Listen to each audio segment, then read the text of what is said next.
This is the new Ford e-Transit Courier.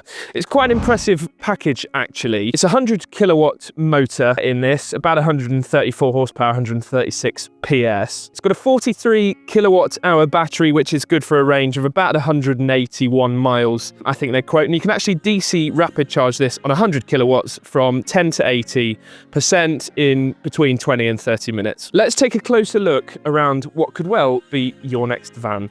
Starting at the front then, you'll see we've got a sort of limited edition or just an electric only grille here. That's not available on any of the diesel vans. I quite like it. It's got this sort of diamond sort of knurling in chrome there. It's quite a good looking van. We've got these rather large LED headlights on this particular trim and then lower down lights as well there. We've also got a body coloured lower bumper. Got black mirror caps, really nice alloy wheels actually. I quite like those alloy wheels and I love this cactus grey paint. In the back, it's like a TARDIS essentially. It looks bigger on the inside than you'd think from the outside. 700 kilo payload, 1.8 meters load length, 1.2 meters between the arches. It's quite a deceptive space. Also, you'll see the doors open almost 180 degrees if you're looking to get, I don't know, a forklift up to the back, or if you've got to remove bulkier items. Speaking of bulkier items, there's also a slide loading door for moving stuff to the front and for easy access. I think this is perfect. I think this is a really, really good usable load area on a compact van. On the inside then, I mean, I'm not going to say anything other than fabulous, essentially. It's car-like. I use that a lot on small Ford products like this, the Courier, the Connect. But it really is. I mean, you'd be forgiven for thinking you're in a Fiesta or a Focus, essentially.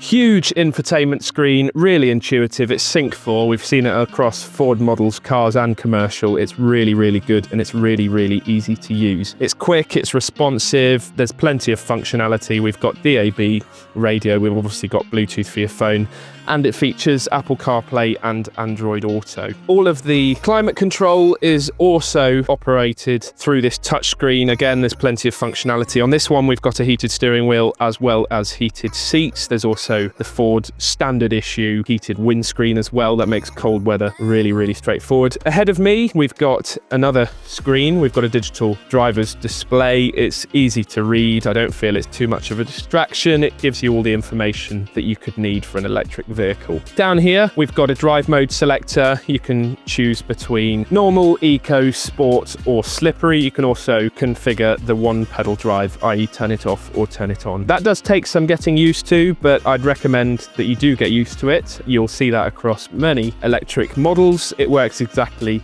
how you'd imagine. Obviously, you lift off the accelerator and the vehicle recoups the energy lost during braking by slowing you down with essentially the electric version of engine braking. Otherwise, the seats are really, really comfortable. There's also an armrest for the driver there. The steering wheel's nice. It's sort of a one-spoke or two-spoke design, I suppose you'd call that. There's plenty of multifunctional buttons on the steering wheel as well for things like cruise control, the audio, answering and hanging up the phone, etc. The drive mode selector, or the gear selector I suppose you'd call it, is actually mounted on the steering wheel. That's fairly standard in electric Ford products or automatic Ford vans.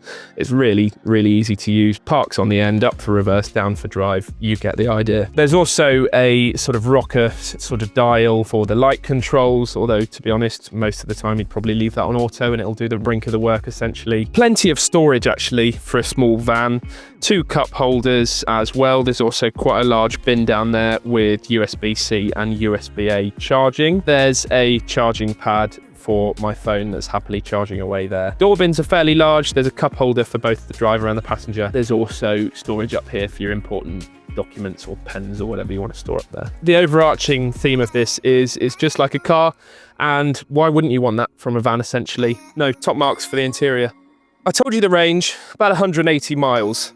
For most people, that's not a concern. The average van only travels about 34 miles a day. If you've got somewhere you can charge this, like a driveway or a unit, possibly once or twice a week at the supermarket or at a gym, for example, you've never got to worry about that range. Longer journeys, you'll be all right. Like I say, it will DC charge at 100 kilowatts. You're only stopping for 20 or 30 minutes. This will be perfect for last mile deliveries, people that work in and around towns and cities, people that don't do mega miles. There we have it then, my walk around video of the Ford e-Transit Courier.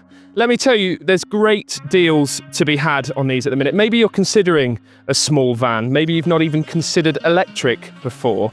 Do give us a call. We're here to walk you through the process. The number is 0116 259 9548.